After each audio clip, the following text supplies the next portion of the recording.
out of Bill Belichick and Lombo, his impact on Bill Belichick and the North Carolina Tar Heels football program as general manager so far. You mentioned they brought in over 70 players. I mean, that speaks to the era of college football we're in today with the transfer portal, NIL, and et cetera. But what has his impact been on Bill Belichick and the Tar Heels program so far? And then obviously discuss their history going back to New England.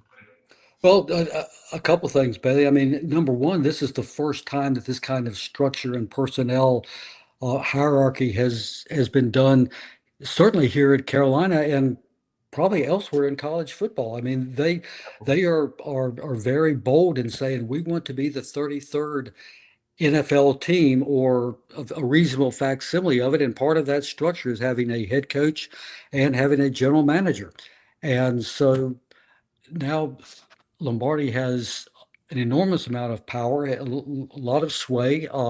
He is over a budget that is now an NIL budget that is now on at least in the ballpark on par with other colleges around the country. So they have the resources, and so it's the amount of time it takes to process and go through the transfer portal, high school recruiting. It's more than a coach can do. So I think the structure is terrific, and these two guys have got history together. This is you might kind of look a little sideways if they had never worked together, but boy, they've got a lot of history together. And one of the cool stories that came out when Belichick took the job in December is Lombardi talked about how they had visited Carolina in the early 90s when they were both on the Cleveland Browns staff. And Bill was the head coach, Lombardi was the GM, and they came scouting and came on a spring week, when there were baseball games and co-eds out about in halter tops and, a lot of beer drinking, a lot of fun, and just a typical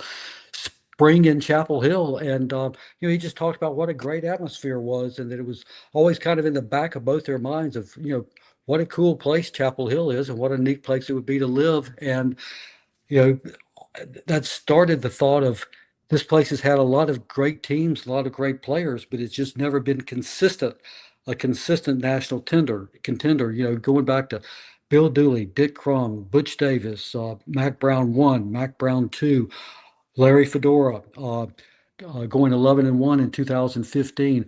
Yeah. Every head coach here has dabbled in success, but just hasn't been able to really get it to the very top and keep it there.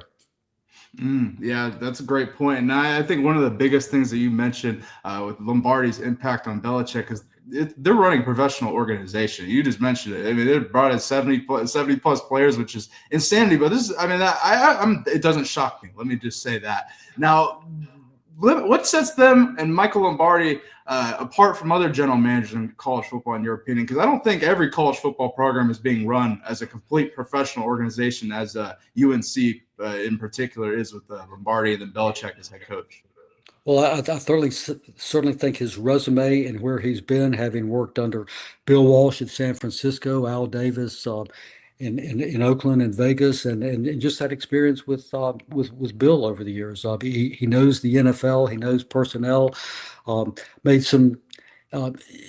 made an interesting point this spring at the high school coaches clinic. One day he was talking about evaluating film and the nuances of that, and saying how he disliked watching highlight tapes because the only thing you see on a highlight tape are highlights. He wants to see how a kid reacts after getting stoned, in the face, how he reacts getting off the ground, how he reacts when things are not going well. And you never see those on highlight tape. So that's, I thought that was one of more little interesting nuances to studying tape.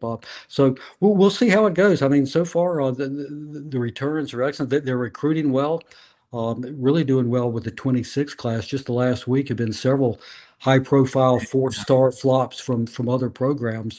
And they got the best quarterback in the state in Bryce Baker.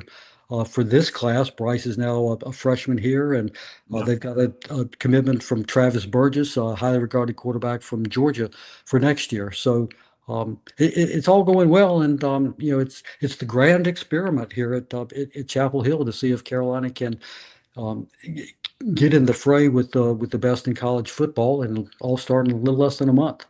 Yeah, definitely, definitely.